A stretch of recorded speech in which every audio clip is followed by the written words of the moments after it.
Yeah. So like, as someone who, I mean, you're what, late 30s, early 40s? I'm 29. Wow. This is we're gonna edit that. Yeah. So so you're a really tired 29-year-old. I'm sorry, Yeah. dude. No, I'm sorry. it's okay. This is a bad game. This is why we don't do this live. Let's tidy up this tangle of film by putting it on a reel. Here is a motion picture film, 1,000 feet, 16,000 separate photographs. Welcome, everybody, to the official space section of the chart. The truth! You can't handle the truth! Sir, you're out of order. Out of order. I show you out of order. So, Finn, Kirsten, Jesse, thank you very much for bringing If You Give a Chad a Spot onto The Real Debaters.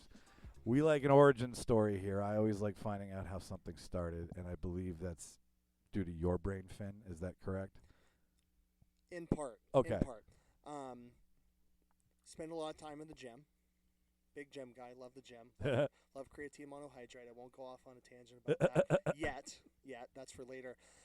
So the very seed of this actually begins with this short story by Thomas Ligotti called The Frolic. Okay. Thomas Ligotti is an amazing horror writer.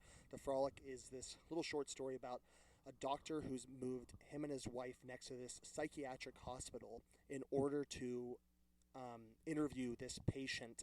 I'm going to say Sam. Okay. He's this unbreakable patient who seems to talk in these like Lovecraftian ways about different dimensions and different parts of the universe. And the short story starts, and he's now telling his wife why they need to move. And he's relaying this story of his interactions with this crazy inmate that nobody else can break. Jesse and I actually adapted that into a short film we never shot called A Man of His Work. And it follows very closely to the Thomas Ligotti story. It's about a wife, a husband, and this third party, Sam. This crazy guy who can go between dimensions. So we got very close to making it. Jesse actually shot this awesome sizzle reel trailer for it. And then we put it in the corner because sometimes you don't know why. But months later, I just quickly typed up, right after Nobody 2 actually, I quickly typed up If You Give a Chad Spot, pop. We made it. And it's only in retrospect that I realized, I'm like, wait, this film is A Man of His Work, is The Frolic by Thomas Ligotti. You got there anyway. This is the husband, this is the wife, and instead of Sam, it's Chad. I love when you're like, and the third party, you leave it very mysteriously, right? Because a husband and a wife and the third party, that sounds like a fishbowl and a set of keys is being talked about, if we're being honest. or a container of creatine. Or a container of creatine. Either way, I mean, it's the MacGuffin that moves the plot. Tell listener what your version of this is about. I've learned that I will let the creative define his work. I usually butcher this part. Our version of The Frolic, maybe? Yes. It's about what men escape to when their lives are mundane. And for me, what men escape to is the gym. Yeah. If you look around the room, you'll see a lot of video game controllers and video game consoles, Finn. I don't know what the inside of a gym looks like other than you're short. So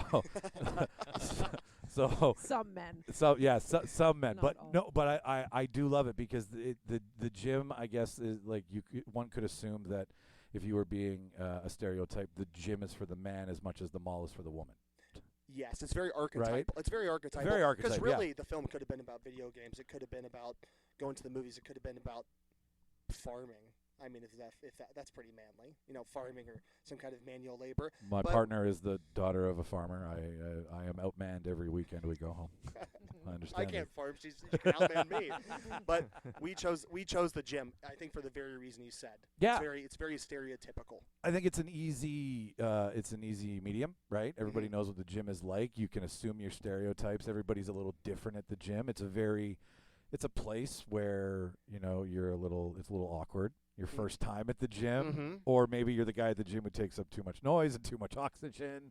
There's a lot of different gym archetypes, so it's a very fun environment to play in. And we assume we understand what the gym is really about. This film is very much about our assumptions and what they lead to. I thought I understood metal.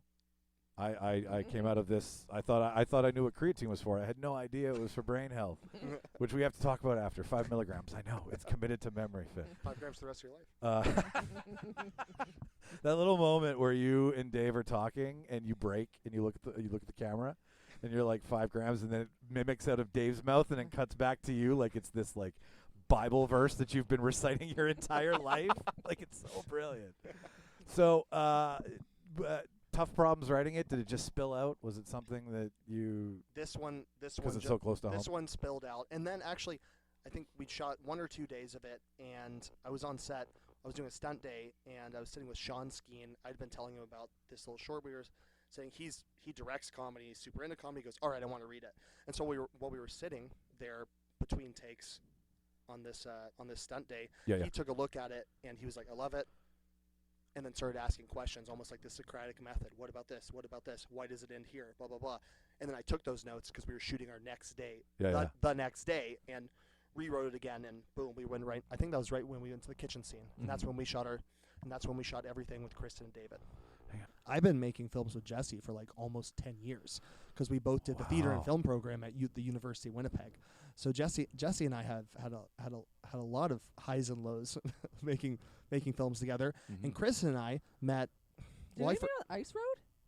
Is that right? Yeah, we met on that. Our first meeting ever. Right Lawrence Fishburne, right? Say that again. Right before the pandemic hit. Right before the pandemic, because that was my first stunt stuff. Was that and the first Nobody, and so I've known Kristen for the last, I guess since the Ice Road. Yeah. And we've just I knew Kristen would be. She is a great performer, and I knew she'd be perfect for this role. That's my insight.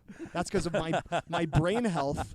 That's what the creatine monohydrate gave me such great insight that I knew casting this. I was like, it's Kristen Sawatzky. I see you're getting deeper and deeper with where the creatine goes. So Jesse, he comes to you and says he wants to make this. What's your first? Like, you've been doing this for a long enough time, so it obviously feels right. Or are you like, hey, maybe let's think about this for a second? I'm all ears. I mean, Finn has been describing that we've been, adapting this, trying to turn into something that sat on the shelf, and then we've been really itching to make something for a really long time, and then we went and watched The Substance together in the theater, and this was like the spark that lit everything off, and we were like, okay, we got to go and do this. Yeah, we literally watched The Substance, walked down the parking lot, looked at each other, and we're like, well, now we have to make something. Yeah. I totally forgot about that. Yeah. The big pivotal moment in your lives. That was it. It was in the parking lot. What inspired you in The Substance to do it? Was it the fact that the gym is a place where people go to change their appearance? Was it kind of that duality, or am I just digging too deep and you were like, fuck, let's make a movie? I think it was just like it was more so like the filmmaking, I think, that really inspired us. Like how unhinged and how just like free like the whole creative process seemed in that movie. So we were just like, we have to replicate this in our own way. The level of style, I mean, like you said, you like a lot of movies only use like 1 inch of the possible, feet and yards and football fields of vocabulary possible in the filmic medium. The Substance uses every fucking yard. Oh, you saw it too, Chris? Oh yeah, I loved it. I mean Loved that was. I can't remember a movie where someone said this needs to be seen in the theater, and then when you see it, you're like, oh, we all need to share the beast's reaction, right? We need to see this, because watching it at home, you can't have the same shared experience, right? Another reason why you should go to the theater, listener. Fuck Netflix buying Warner Brothers. Anyways, sorry. And then David and Kirsten. You're going to be speaking for David today because, unfortunately, David had a surgery. The life of a stunt person. When you ask them to do an interview, they're getting surgeries. I don't feel like I can actually speak for David. I'm not going to say that I will. But No, we're just playing around. You could drop your octaves if you want to pretend to be him. Do your best David McInnes impression. Yeah. No. No. So they approach you with this. Are you gung ho? Did they have to? Did these two have to sell you on their? I mean, when crazy Finn says, idea? "Hey, I'm doing a project," and then me and David are involved, inside I'm already like the answer is yes, even before I read the script. But then I read it as well, and I was like, "Oh yeah, I'm the straight woman. This is gonna be fun. This will be great." Sometimes it's the funnest role to play. Yeah. Right. Not being the zany one, you want to be the straight one, which you can totally see is the very. Like the ancient art of comedy. You've got the straight man, you've got the idiot, you've got it's the Smothers Brothers in the gym, essentially, is what's happening. She holds it all together. She does. She holds the whole thing together. Yeah, and I knew those two would be unhinged. So I had no idea, though. I mean, really. Was it all on paper when you read it? or Not the details of because I'm only there for that table scene, right? Yeah. Which is just But a lot of your reaction is based on shit you don't get to see, so you Exactly. have to play. exactly. It was like, oh yeah, we did some shots of the gym, working out. And I'm like, okay, great. And then he just sent me one of the treatments, and I just Here's what we made. Here's what we filled in when you weren't unhinged. looking. Here's I the had pig. No idea. No idea. We're going to talk about the pig. I replayed the pig a couple times just to watch you and the choices you were making. And then, obviously, I'm clearly into pig salt shakers being licked by other men. But, hey, that's a different conversation. It does start in, like, you choose to make it look like it's not what it's about to be. Was that on purpose? Yes. With your lens and your lighting I think so. and yeah. your shot decision? Because that makes it, you make this look like you were running for an Oscar. Like, is that to take us away from the fact that it's about to go so stupid? I mean, and that's Jesse's Stupid in a good way. and and that's Jesse's cinematography. And I think there's this beautiful like tension that happens when the subject matter is so asinine, so Everything so else has to be good. and everything else has to have gravitas, or it doesn't Yeah, work. yeah, It's yeah. one of the reasons I wrote the part. I knew I was like, this has to be David McInnes. I was like, because this actor has to have gravitas, or none of this is funny. There's no stakes. Your shooting style, where we have the calmness of the dining room table cut to the insanity of it all, was that always was that something you figured out in editing, or was that something you knew on paper before you even shot it? We had a feeling. We had a feeling that the kitchen was going to be mundane and the gym was going to be crazy and fun, and this is male liberation at the gym. But the thing, so Jesse It's was two Kens. that's a perfect way to put it. You're beaching. It's amazing. Jesse was the director of photography and the editor. Oh, so you got to play with what you got to. You were. Oh, yeah. Yeah, that's Oh, yeah. cool. We did not make it easy for you, I heard. No, not There at was all. I lots had to so choose much from. fun. I had so much to choose from. Like Kirsten, David, Finn, they gave all such amazing and fun performances. It's just like it made it hard to choose what to use, but it also forced me to be really intentional and, with the help of Finn's guidance and feedback through the editing process, it's like, the best is out there in the film. So One of my favorite moments of the whole film was Please. a piece of Kristen's improv where she goes, I like to go to the gym with my friends. Total improv, not on the page. It was just a big improv take. Bam, bam. And Kristen was escalating and escalating and escalating. And it was also improv on Jesse's part because he found the perfect place. Of the 3 festivals I've been to, that's consistently one of the parts of the film. People laugh their ass off every single time. We improvised a lot, actually. You I was let gonna us say go for a long this time. feels like something where you were like, go, play. Yeah, definitely. I wasn't expecting that, so You're a great improviser. well, thank you. I mean, there was tons of improvisation. It was so fun. It was so that was fun. It was fun to play, and David's obviously he's just a phenomenal actor just to play off of. So that was very fun for me. And it's not easy to play as the straight man, because what do? You're in a tighter constraint. You are, and you're also watching the brilliance happen. So you're lifting more weights by I need to lock in, because I'm just watching everything that they're creating. So you're essentially a part of the audience, right? The straight man gets none of the gloss, right? You're just there to help the bit move along. But the salt shaker, the way you roll your eyes at the salt shaker, I can feel that you guys are having fun with each other, and it's not so much on the page. Did you guys do a lot of rehearsal? Was there a lot of time between you and Dave to kind of figure out what you wanted to do? Did you have a lot of different, did they have a lot of ideas that you were, or did you know what you wanted and it was just let them do their thing? Be honest now. Well, I think mean, Go ahead. we had one day of shooting, so we played on that day. we played all in the day, but We you did. I discussed remember beforehand. you were in the living room, and Yeah. you guys were playing, so Yeah. they got familiar with each other, Yep. and they got familiar with their characters. I think this film, we got really lucky because everybody was really on the same page. Yeah. And as we were doing it, as Kristen performed, as David performed, as Jesse shot, as I was directing, we were like, oh, we know what this movie is. And then we figured that out quick. It was one day, like Kristen said. There was no rehearsal days. But we figured out at the beginning of the day, so we're like, Wow. well, we already got it. Now that we got it, Let's just have That's fun. we can just go crazy. Yeah. And the cool thing is, it's mostly the crazy stuff that ended up in the film. The choices that you make in those. How do you get? Are you shaking the camera literally when you're doing that? Like for listener out there, I think I know. We'll play this like your Penn and Teller. I'll tell you if I know or not, and then you can tell me if I'm right after. We'll do that off camera. But that being said, how are you making the insanity? I mean, from a technical standpoint, Yes, like, please. you know, I imagine a $50,000 camera being shaken around to the point where it's about to break. it was not a $50,000 camera. Actually, if you saw, it looks like it. if you saw what we were shooting with, which always surprises people when, you know, Finn tells me, oh, they saw this, they wondering what camera you shot this on. I say, It's the Sony FX3. It's the Sony FX3. you know, It's the creatine monohydrative cameras. it really is old, reliable. But if it does the trick, I mean, what's his face? Gareth Edwards shot the new King Kong Godzilla movie on like a $2,300 camera. You should have shot it on the Sony FX3. Should have. You fucking had better brain health. Yeah. But like, it's what you want as opposed to maybe what there was a standard for. You're the cinematographer. You tell us. I mean, so in terms of that scene from a technical standpoint, like, I know I certainly wanted the feeling of a little bit more like heightened like sense of like anxiety and like, you know, just to feel like the kineticism of the gym. Yeah. So I was like, okay, let's change the shutter angle so there's less motion blur. It's something that I never really do that intentionally in any other project. So I was like, this is a great opportunity to just try it out because I think it will help the intensity of the scene.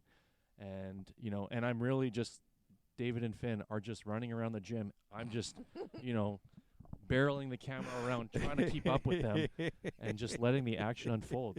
At that point, it's like a third performer. Like when you're dancing like that, it's the same thing with stunts, and Kristen can really attest to this, is that person operating the camera, when people are, I mean, this is just pure improv, so it's even another level. We're running all over the place. Yeah. I mean, really watching the film, it strikes me, I'm like, I can't believe Jesse was able to capture this chaos like he did. And everyone always remarks, they're like, the gym looks so big and the motion looks so big. And I didn't know you did that thing with the shutter. Well, the movie is really big. Like, you break it down into 4 parts. Like, you really give, like, a beginning, a middle, and an end inside of 14 minutes, right? Like, just chapters. It's got chapters, people. What is it? Macronutrients is one. Yeah. And boys in the beer with the boys. Sorry for the moose head. That's okay. The listener won't know what that means, but that's fine. But yeah, there's a lot. Now, is this for anybody out there, is this planned chaos? Is there a little bit of like, you guys sat down, maybe had a couple beers, and you're like, this would be funny in a gym, and this would be funny in a gym, and like, or are you going in and you're just like hyping each other up, throwing plates at each other, and then being like, "Raw, go!" Like, is this improv too? It was, yeah, that scene was improv. Okay, because it Just doesn't improv. look like it at all. Oh, that's cool. It's It improv looks from- like you guys, you're like, let's try this now, let's try that now, spank him on the ass, you know what? I powder guess across the face. that is what we were doing. So whatever that is, Yeah. whatever that is, it's like making something up. So maybe not improv, but making this up. Making Yeah, this yeah, up, yeah. making this up. Oh, I got to put chalk on my hand, slap his ass. Oh, we have to play tug of war with the barbell. Yeah. That like just the asinine stuff that you guys both know nobody does in a gym. I love Yeah, that David's in his suit. I love that. That- he shows up in his suit. Is that a choice? Was that a choice to leave him in the suit? That's in the script. Okay, that's interesting to me because that shows I'm into this whole show don't tell thing right now, where you could put it in dialogue, or you could put it in a small mannerism, or you could put it in a look, and it's just as powerful as if you had said those words. Leaving the suit on shows you how serious motherfucker is about the gym, Yes. and like dudes who lift don't care about what they're wearing; they'll lift in anything. Yes. Is that a joke or is that serious? Because that feels that all of those things feel like the commentary on the intensity of the gym and the insanity of the gym and the perfection of the gym. Even inside of your comedy, there are comments on how far people push themselves in the gym. Were you trying? I don't think you were trying. You're looking at me like, That's. I got to get that in writing. Put it on the sure. poster. Hey, I'll give you the recording. Okay. For you guys, what were some of your inspirations? What were some of your what did you watch any comedy before you got into this? Because I know what you do on the normal. You don't do a lot of comedy stunt work as much as you do. I need this woman to get the shit kicked out of her. True. There's been some. But I know there's you're a been very some. funny person, so I wonder. Yeah, more of it is, people getting killed. But there's been some funny ways. Honestly, no, I was just approaching it as, okay, like serious, from a serious point of view. Okay, this woman thinks like that there's an affair going on. Like you gotta just come at it completely honestly. Like I didn't she's get just the affair bit. Yeah, she's just concerned about what's I just he thought you were doing? Where is he? crazy. Where is he? What's going on? You know? I thought you were asking too many questions. What's wrong with our marriage? You know? So And that's something we talked about. We said, what is this scene really about? What's the intention here? And the intention is exactly what Kristen said. So that is something we talked about before doing that first scene. The thing is, to the characters, it's not a comedy. Right, exactly. This is life and Yes. death. Yeah. Yes. To her, this marriage is going to fall apart. Why have I married this guy? To David, he's like, I've made a mistake. Can I come back from it? But also, I want her to know how important this is to me. mm-hmm. But she Crazy. just goes, "You're at the gym with the boys again." How do two men lick a salt shaker, Finn? Well, I would say we did more than just licked it. Oh, I think We did the lady. We refer to that as the Lady and the Tramp. Oh, Except when it's just like a little 4-inch pig, you quickly get the last little Disney moment. yeah. Quick. It's It fast. happens. It happens fast. It's not a long noodle; it's a short pig. I'd argue it's the best moment of the movie because that's when everything it's done. He's got him. It's You- almost like a vampire. Now, are you? To me, you're like I'm either torn between you're just some random guy at the gym who's so obsessed with gym life, or you're a personal trainer really needing clients. Like, which one are you? What was the angle for your character more? I think he's an immortal gym god. Because he looks like you. Well, that's just good casting. It's like with Kristen, you know. I'm You look- really you, good You at look casting. great in a midriff, dude. Like I was like, this is Gold's Gym, 1980. I love it. I just watched John Cena's last wrestling match on Saturday night. I loved all of the cheese that you put into it. It was right up my alley. So the craziness in the gym. Back to that for a second here. What was something tough about that stuff? Like, did you guys have a hard day, a hard moment throughout the day? Was there anything that we see on screen that might have been damn near impossible to get? Something that was frustrating you as a performer? Something not in the lens? Something? I mean, I think it was a really fun day. Like, there were really no big setbacks.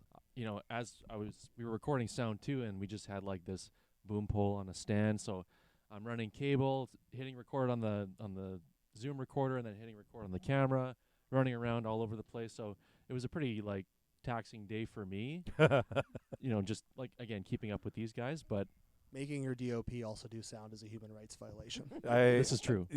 You're two department heads in one, I think, at that point, aren't you? Essentially. It's a good time to say, like, that wasn't the rest of the film. We had Cole Vincent doing our sound, and we had another number of other people who worked on the film, which I'm sure we'll talk about in a bit. The one thing that did happen is while I was where I'm above David, you know, after I give him his little kiss on the forehead. Little kiss, yep. I was screaming so much, Mhm. and this was early in the day, that I lost my voice, and so we had to call in locations. We had to call in my mother-in-law to bring me. David, the seasoned actor, said, "You need to get some tea with honey here, stat buddy," and we did. So. Let's talk about that for a second, because it's kind of a new way. Like, performers used to perform, technicians used to be techs, and that's it. It seems that the playground is now opened. Is that something you guys I like are that. finding? That's a great way to put right, it. like a stunt. Actually, you guys in less than 3 months will be sitting down at home watching stunts get their first day in the light on the Oscars. Are you guys noticing that you can now kind of step outside of the positions you're in and do stuff like this more than before? Yeah, I think the world's opened up, right? Just with the accessibility of everything, right? Like YouTube and people, you know, your iPhone, like you can shoot a movie on your iPhone, right? So the world has just opened up and allowed us to explore creatively. Do you think 10 years ago, though, that you would have felt comfortable wanting to, I mean, for the layman, not just stunt but also act? I know both at the same time. Yeah, and I mean, I've never really, you know, if you're into the arts and an artist, I think I don't know that I know many people that are just in one stream. Most people are That's exploring, my right? long way of getting to it. Like, I come from a dance background, so that's my start. And is acting involved in that? Absolutely. So that's that's where it starts, and then it morphs into Well, stunt work. And I then talked to you about that before. Your dancing background gives you a really great tool set for stunt choreography. absolutely, right? And then I also love photography and do photography. So like I appreciate filmmaking from a photography, because that's all it is moving pictures. So Is it? I don't know. I see an interest in all of it, storytelling. Yeah. Period, right? And all of that Creativity. encompasses. Mm-hmm. Creativity is universal. Yeah. Ooh, short films are. You said you shot this in a day. It does not look like it. It looks like no, you no, shot it no, in a no. We week. shot the portion with The table. Chris- dinner table. Kristen. Oh, Now, actually, technically it was yes. 4 days. Okay. Technically it was 4 days because while editing, I'm jumping ahead here. Sure. While editing, Jesse, and actually this is kind of the multidisciplinary thing you're talking about, and making changes on the fly, which is maybe not conventional technically, and also how willing Kristen was to jump right back in. While we were editing, Jesse realized, he's like, well, she has to get a spot. That wasn't in the script. It wasn't in the edit. We never got the shot. Because she never was at the gym at the point. He goes, well, the wife has to get a spot. And I'm like, oh my God, Jesus Christ, the wife has to get a spot. See, now you're not even thinking like a guy shooting something, because that No. normally wouldn't pop into your head. That's writing. That's exactly what that is. And that's what I think is so cool, was before it was like shut your mouth, stay in your lane, shoot the thing.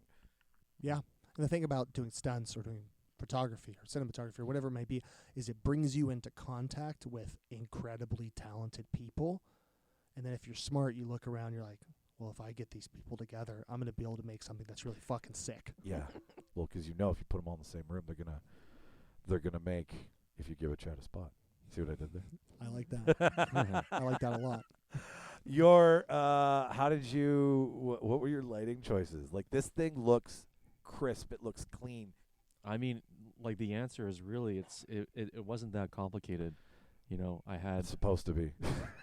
It's supposed to be, and that's what I thought too. But really, when you look, on behind the scenes of bigger motion pictures, it's like they're just doing the same thing, just at a larger scale with more Sure. equipment. So It's 14 instead of 2. exactly. And I mean, I had basically like 2 or 3 lights from my own kit that we used to light the whole movie. The dinner scene was a little bit more involved. We hung a light over the kitchen table to have like that nice downpool, reflecting off the wood grain and giving that kind of like that warm tone and all that. And then the gym, like, that was more so just controlling light. Yeah. Because Well, it's fluorescent light that you're playing against, right? 'Cause Exactly. A gym light is not flattering. no, I not would- at all. And we couldn't turn it off. So We that couldn't was, turn it I off, forgot no. about that. It was maybe one little thing we struggled with for 2 seconds. It was like, oh my God, we can't turn the fluorescent lights off. They're sensor. And Jesse said, doesn't fucking matter. I can do it anyways. I'll balance it. Well, yeah, exactly. It's like we're living in the moment. It's like in the movie, the gym is like such a surreal, like, crazy place. It doesn't have to be lit perfectly. It doesn't have to be lit perfectly because it's already so wild and chaotic, So on that day, I'm pretty sure I was just walking around like a 4x4 floppy, just taking out some of the, or creating some more shadow shape on the face. And then, for the Chad Hovel garage thing where Finn is giving his whole diatribe to David. Keeps ripping pictures you know, off the wall. Again, it's like the same. I It's the drew same this. lighting setup. So, and Same again, as the kitchen, right? same as the kitchen. Yeah. It's just using what's available, the resources that we had. And again, it's like we didn't have a big crew. We didn't have a lighting assistant every day. We didn't have Cole helping with the sound every day. We were just kind of shooting on weekends or weekdays. We were all available. So the approach was pretty simple. And I mean, I'd like to think that I know what I'm doing sometimes. So You do. Sir. I just trusted my instincts, and I surprised myself with how good we were able to make it look. And I think also, some thoughtful choices on like our locations, like the gym. Again, there's awesome like graffiti and tag artwork. It's a pretty cool looking gym. Yeah. What gym was that? Brickhouse Gym on Waverly. Shout out. Shout out to Brickhouse. Yeah, no, that's a building I'll never be in. But your coloring, your continuity between scenes, like everything was very. You were very meticulous. You can see that even in the briefest of scenes, it's all the same. You, as someone who, this is your baby, you wrote this, you bring everybody on, you assemble the troops, you go through it all. A lot of notes, a lot of conversations, or did you just get to let everybody go? You were like, we don't have to have conversations. There's no choices. There's nothing that's getting in the way. As an outside, Nothing got in the way. There was a lot of conversations, but they were two-way. nice. It was all playing with the cinematography, with the actors, with every single choice. I was like, what if you did this? I'm like, oh yeah, but what if I did this? And that was true for the photography and for the performances. Do you run to the chance to play instead of be thrown down a set of stairs, Kirsten? Is it like I would imagine that when you get those moments, they're really fun for you because it's the other side of, right? Yeah, okay. Absolutely. Yeah. Yeah. Like Especially now, you look at like my you're age. having a very good, sure, with these hips. No, but you look like you're having a very good time. Yes, absolutely. Yeah, because I knew I would have a good time with these guys. So I'm going to say yes because I know it's going to be fun, and it was, and it is. So How was Whistler? Oh, Whistler's sick. Yeah. I got to spread the gospel of creatine monohydrate. Did you bid it out? Did you bring creatine with you and like I'm sample it to people at the festival? I'm ashamed to say that I haven't done that. That was a huge missed opportunity. But I did get into the a little bit of the science about lean mass and brain health and all that stuff. And all the Q&As Jesse's been present, the ones he's been present for. That's I pretty. did start taking creatine after the shoot. Oh, there we go. The film See? succeeded. That is See? why we make art. I was gonna say, is that why we made this? Is this all like did creatine be like here's? I mean, it's like the second most studied supplement on earth behind caffeine, Yeah. and it's just like universally beneficial. My stepdad started taking creatine after they watched this film, so that's a pretty successful movie. What is it about creatine? Like, why didn't you choose another? It's like whenever Kristen gets her spot. It's like when the Chad creatines her and she gets her spot, and she enters into this, maybe heavenly realm. So you Hinted at. he catches that you haven't got a spot yet. Yeah. Does that like you all have to go back to set to shoot that day? Jesse catches it in editing, he right? said we got to have it. So how did we come to the decision that you just look up at him like he's a holy god? Like what was that conversation like? Because there's almost like a missing light in a choir of angels in the look in your Exactly. eye when you see him and you realize, oh my God, it's not wine, it's creatine. Yeah, totally. It's an amazing nonverbal performance by Kristen. It Like really, is. like all jokes aside, so much is said, and it goes back to and Kristen said this movie. It's maybe it's funny to the audience. It's highly didactic, I know, with all the creatine, but it's life or death. It's life or death. And Kristen is going, I've been with this fucking loser of a husband this entire time, and lo and behold, he brings the guy who finally discovers the spot. Yeah. And like the spot now has so many different meanings. Like I didn't know what I would do if I Yeah. gave him a spot, right? Like it replaced. He's your wife is gone, dude.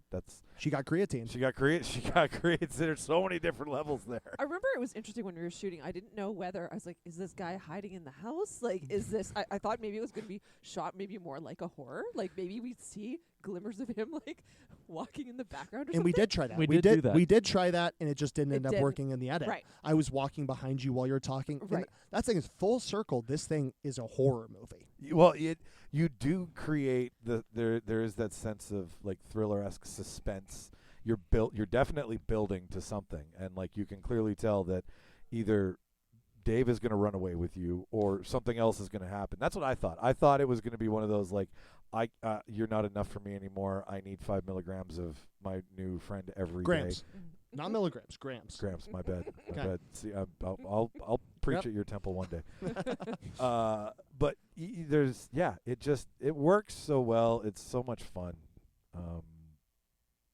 What's your most memorable moment from all of this, each of you? Oh, Kristen. Yeah, for me it was just, especially when we really started to play, like those moments where we were improvising, and feeling that connection with David. I just remember how I felt when I left, and I felt like that was a really good day. Like we just got to explore and have fun and create. So I think I just really remember the feeling after getting to improvise. That's fucking awesome to Right. hear. That's awesome to hear. Yeah.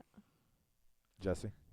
I think obviously watching the improvisation was really fun to witness for me because I have such a hard time holding it together, especially in the funny moments.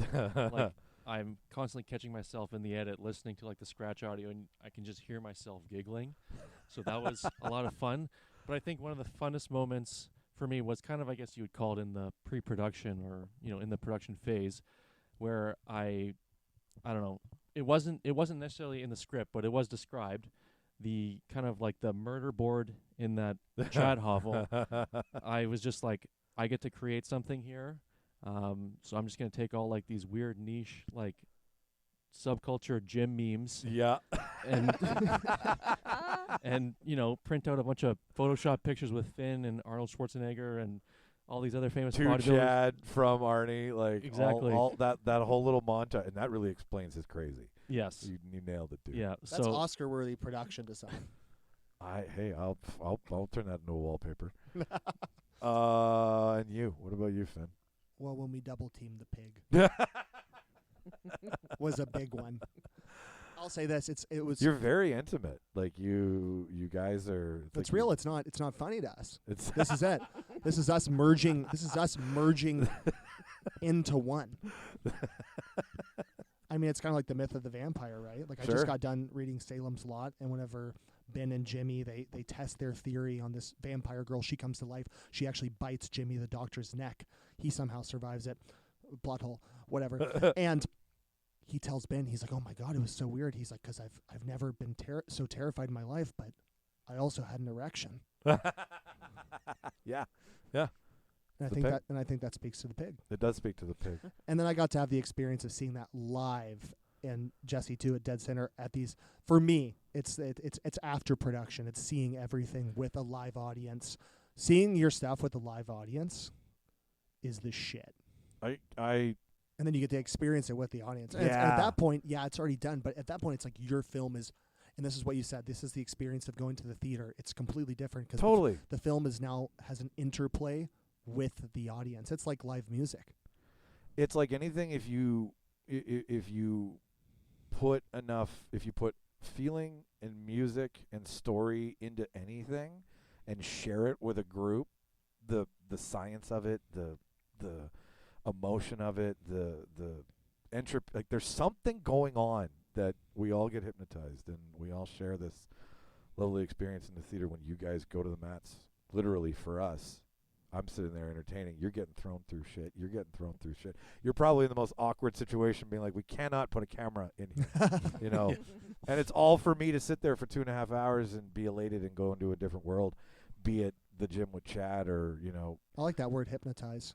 It's what it is. Yeah. Right? Like you go away. I accept that I'm in a gym. I'm not a gym person. I allow you, we enter into agreement that I will go to your place. And I will let you entertain me, and I will believe all of the things that you do. And all I ask for in return is as few plot holes as possible. Yeah. Other than the plot holes, that kind of sounds like what David experiences with Chad. In your eyes, when you kiss him on the forehead, it's the sweetest. Like, I would have done an Eskimo kiss if I was in your shoes. What's an Eskimo kiss? Where it's just the nose on nose. Oh.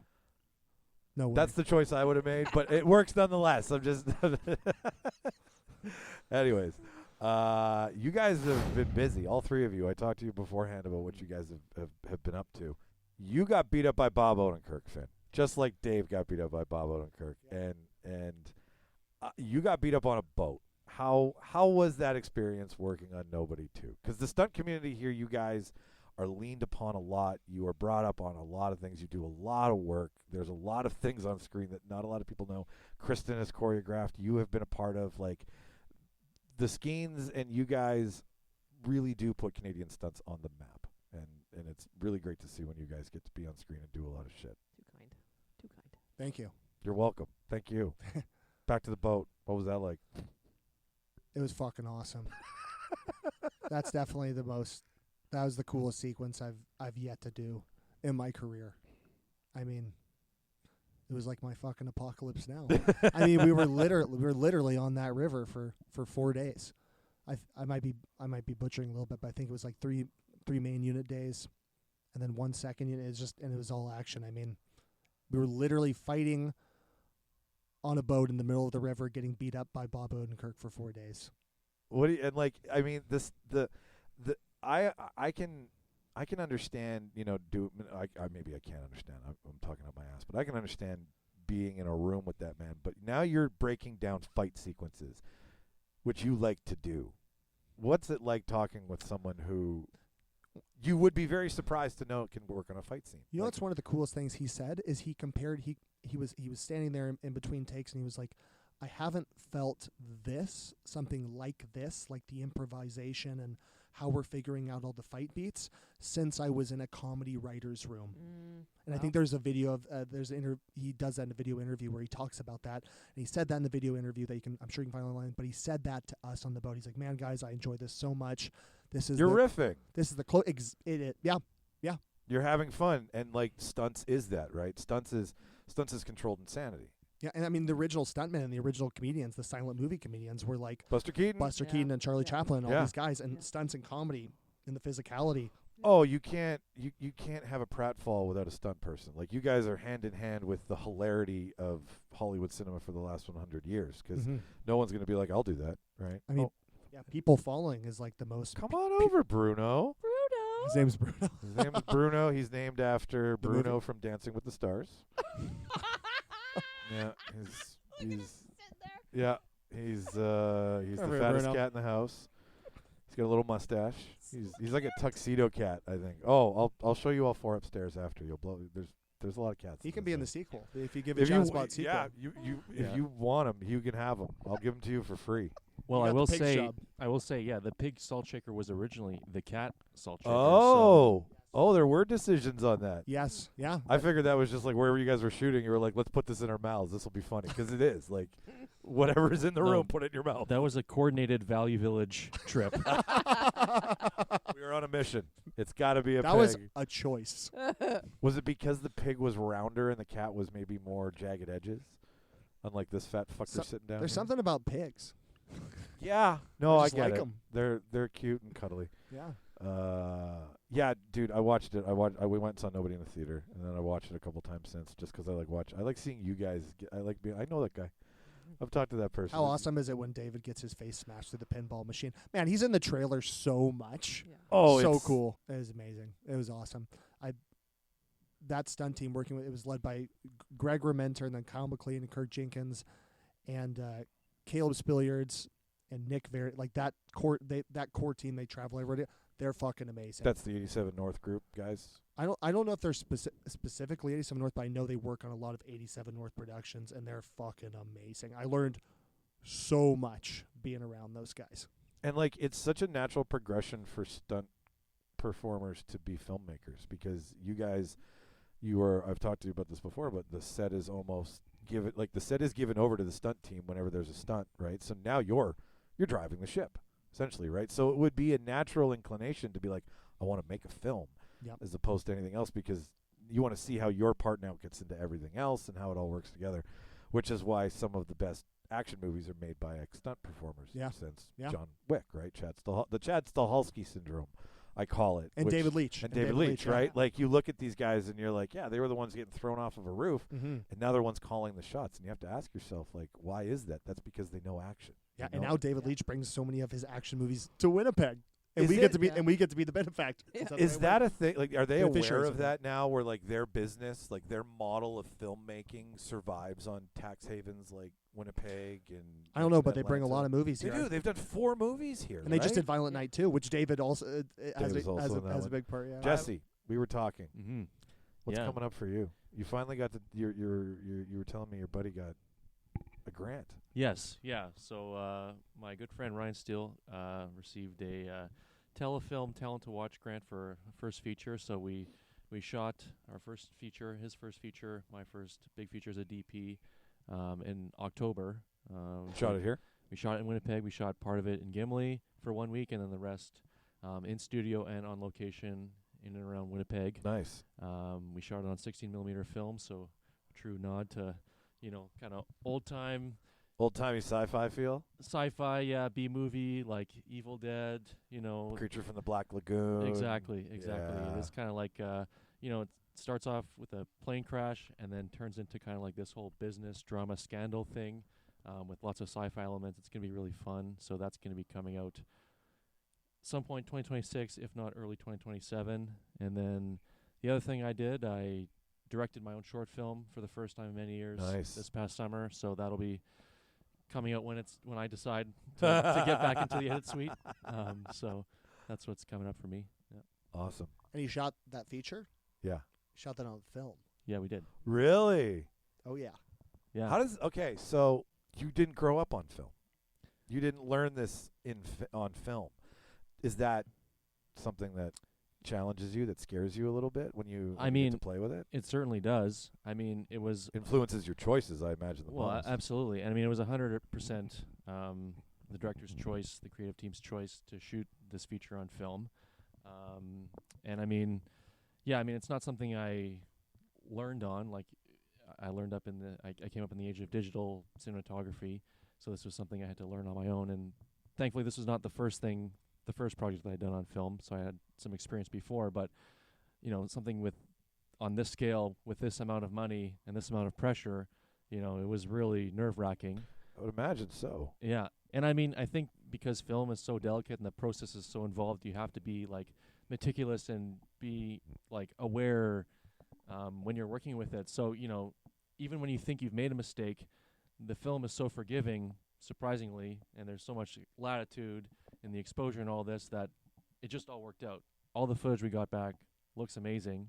You know, there's hardly any dust or scratches. Are you on like a splicer? Like, are you literally cutting? No. The film has been digitized. You should have lied to me. I would have loved to have heard that. Yeah. Phony. Sitting there like Orson Welles, chopping it up on Yeah. a big fucking screen, right? Yeah. Rewinding, going back. And then it comes out, we just put some kind of film light on it at the end of the day. But no. Those film LUTs, they're pretty incredible. Those LUTs are amazing. One thing you didn't say about his short, Strawberry Kiwi, which is... That's a great title. It is a great title. And who's your lead actor in that? David McInnes. Starring David McInnes. All in the family. I was just gonna say, I'm like, I can see like a production company forming here between the three of you. Now, you lady, you just had something come out this weekend. Yeah. You are in Silent Night, Deadly Night, are you not? Silent Night, Deadly Night. Yep. In it, coordinated it. Yep. Lot like that. That's a 1978 remake, is it not? Something like 84. 84. Yeah. Again, the age thing. Do you see why I fucked up? Oh, now we got to leave it in because now I've referenced it. Tell us about that. Oh man, that was a hoot. They shot late, like it was April, like late March, April. So the snow was melting. It was very much. They were really pushing it in terms of it needs to be happening around Christmas time. So they had to really. They had to make some snow. Yeah, exactly.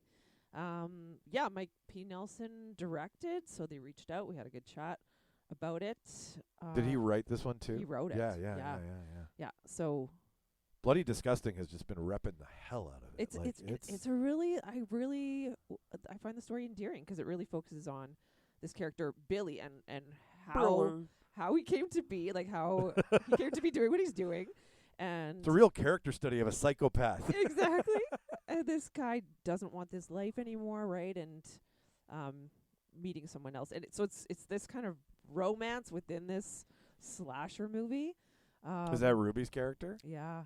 She's awesome. I she's hear amazing. she's awesome. Both of them are amazing. So yeah, it was just interesting, and I mean it was a lower budget show, so obviously there's constraints there, but I find it really interesting to work within creative constraints, whether that's budget or whatever. I think it forces a different kind of creativity, so I find that very interesting to a little bit of stress or a little everybody wants a challenge because it keeps your senses heightened. Yeah. Right? You're ready for anything. Yeah, and it's creative problem solving, right? And what's next for the three of you? You guys going to go back to the gym? Is there a sequel for Chad? Is there a universe for Chad? So, the next thing on the docket is a feature film about an eldritch shape-shifting entity awoken from its slumber by the scent of toxic masculinity. And this said entity sautés the four most toxic men in the known universe over many eons of space-time. In order to eat them, of course, the film is called Well Done Man. I love you, dude. Like yeah, I'd play in your brain any day. Please make more stuff like this. Like I'm here for it. You're gonna like Well Done Man. I need to be a well done man. Jesse's gonna shoot it. Yeah. There's a part for Kristen in it. She doesn't know it yet. If you need an idiot That would work. podcaster who takes a bullet, I'll be your guy. Like I'll do it for free right here. I'll just put me in it. I'll Be do it careful, for I'm gonna free. take you up on that. Yeah. Hey, if you need somebody, It's not a bullet though. It's a pig. That's hey, whatever, man. This mouth can do it. I'm sure. For anybody, if it's for anybody, it's for you guys. Thank you, Michael. Before we let you go, I always like to know what you guys like to watch. I asked a lawyer once if they could watch, Suits, and he's like, "That's not a fucking law show." And I was like, "All right, fair enough. That conversation's over." So for people who make the creative stuff, I always like to know what lets you turn it off. So Jesse, we'll start with you. What's something you've watched recently that just sucked you in? I recently just got back from a vacation, so I had a lot of time on my hands, and I recently watched Weapons. Thoroughly enjoyed that. Loved it. I'm not really. Made you want hot dogs, didn't it? Yeah, That's a great snack scene. yeah. That is truly bizarre. Like after school snack, especially when it's like two adult men. Yeah. But really endearing. I wish someone would do that for me. But I love hot dogs. yeah, it was Pigs. really fun watch. Super unhinged. Really, creative. Like, visually, sonically. The story, the characters are awesome.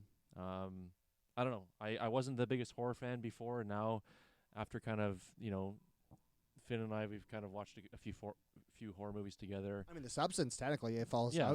falls into horror for sure. Substance is genre blending with the Absolutely. best of them, right? Absolutely. So yeah, that's one thing that I watched recently that I really enjoyed. Weapons is so much fun. Mm-hmm. And when you could laugh and be absolutely horrified at the same time, Yeah. yeah, impressive. That's the best. Well, the stuff with like Osgood Perkins and what's his face who did Barbarian and now Yeah. did Weapons. Oh, yeah. Zach Krager. Zach Krager, like those two guys, both of them, Perkins or no, Krieger used to be part of the Whitest Kids You Know, Mm-hmm. which is a sketch comedy troupe. Yeah, yeah, So it's like you're in good hands when a guy who's got a dark mind and can write funny. yeah. Like that's the person. And like horror now has got so much elevated aspects to it Mm-hmm. that you can really tell a story with horror, where before it was kind of the place where you told the least amount of story. Now you can have fun with that kind of shit. So yeah, Totally. Weapons is. How many hot dogs out of 10 do you give it, 10. Kristen? One of the most recent things I watched was Pluribus Ah. on Apple TV. I just only have watched the first episode, and Oh. my God, what a start! Right. I cannot Right. wait. I cannot The wait. things that Setting up a world, I was right in there. What about you, Finn? Weapons was amazing. The other three best films are the films that made an impression on me this year. Yeah. I recently watched a film called Red Rooms. Okay. Fucking incredible. It's actually a Quebec. I didn't know that before I watched it. It's a Quebec film about a girl who gets obsessed with this high-profile serial killer case Okay. through the online world. So it's almost like this, Oh, like sleuthing and stuff. it's like almost like this digital. It's like a digital era horror movie. Okay. You have to watch it. It's fucking Yeah, yeah. incredible. Red Rooms, Warfare. Probably the best horror movie I've ever seen.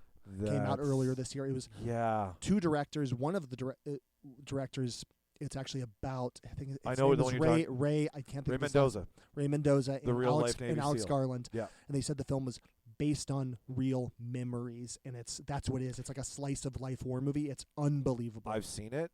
It is one of the best horror movies I've ever seen. yeah, too. it's fucking incredible. And what it does is it starts very slow and builds and builds and builds and then ends the exact same way it started. Yeah. And it's the first time I've seen on screen that when a firefight ends, life just goes back to normal. Mm-hmm. But everybody's all fucked up from it. Yeah. I was talking to guys from the military. They're like, yeah, and then you know what? You deploy again. Yeah. And then you do it again. Yeah. And he coined it like that. My buddy I saw with who's in the military, he said this is a slice of life war movie. And this is, at least for him, he's like the most accurate depiction he's ever seen. And it's not really that big of a deal. Like the story, like, it's like Zero Dark 30. We're going after Osama, right? Like there's always some big war story to it. Mhm. you're right. It's a slice of a day. It's just a situation they find themselves in that they get screwed up on. Mm-hmm. And then they have to get out of it. And you're like, all right, here Yeah. you go. But it's loud. It's incredible. In your I know. face. Yeah. No, Everybody in it's awesome. It's awesome. And then the other movie I saw, which I just saw at Whistler Film Festival, actually, which was the fucking coolest place to see it. It was called Our Kind of Chaos. And it's about, and I had never heard of this. I grew up in the States before coming to Canada. There was this like famous Canadian video, and I think it's famous outside Canada too, called Whiskey. Have you heard of this? No. Whiskey. It's like a predecessor to Jackass. It was all these snowboarders out in BC made these crazy videos of them snowboarding and then going into like Vancouver and doing very Jackass-esque stuff, like backflips off building, breaking their legs, running through liquor stores dressed as a clown and getting beat up, all these things. And it explores specifically two of the members of this group and their effect on snowboarding culture as a whole, and then it goes deep into their personal lives. It was incredible. It was the last film I saw at the Whistler Film Festival. And sorry, the connection to Whistler and why the crowd was so fucking amazing, why it was so amazing to see Whistler is that these guys are from Whistler, the subjects of the film. So this all started. So Whistler is where these guys went and made this movement for snowboarding before snowboarding was this literally big, right outside is where we did all this shit, right? was this big, it was like the audience was electric. The film was so funny and also, holy shit, unexpectedly so touching. Fucking incredible. Best film I saw at the festival and one of the best films I saw this year. It's called Our Kind of Chaos. It's obviously on their list of all the films they played this year. If anybody's interested, Yes, if I slightly butchered the title, you'll be able to find it on there. It's fucking awesome. I'll put it in the show notes. Where can we find it though? To watch, they're just doing their festival run now, so it probably is going to be relegated only to festivals. But personally, one of my favorite documentaries I've ever. It's one of those times where you see a documentary and you go, "Man, film is just film. Film is just film. Narrative or documentary, like this is a story, and this is whatever the nonfiction or fiction may be. This is one of the best films I saw this year." Guys, thank you so much for spending time with me. Thanks for having us. Thank you, Michael. Yeah, You always have a home here. If you have something else that you're making that you want to talk about, bring it on back. Send it to me. Listener, you can watch this. This is the great thing. A lot of the stuff that we talk to people about, we like talking about the process and the story, and a lot of it is in festivals. It is traveling. But we can show you this one. So please watch it. Reach out to these guys. All their contact information will be in the show notes. Trivia, January 29th. Tickets will be on sale at this point. It's probably Gilmore Girls if we did our job right. And it's at the Handsome Daughter on January 29th. And if the show notes have tickets, you should buy one. $15. You can color. You can dress up in your favorite Gilmore Girls outfit. And it's 5 rounds of Gilmore Girls trivia. Yes, guys, that's right. That's how we do trivia. We do cosplay, coloring, and trivia all at the same night. You should come. I don't know anything about Lorelai, so I won't try to come up with an impression right now. That being said, we have been your Real Debaters this week. I have been Michael. This has been Finn. Jesse. Kristen. And watch all the movies, even the bad ones. Say bye, guys. Bye, guys.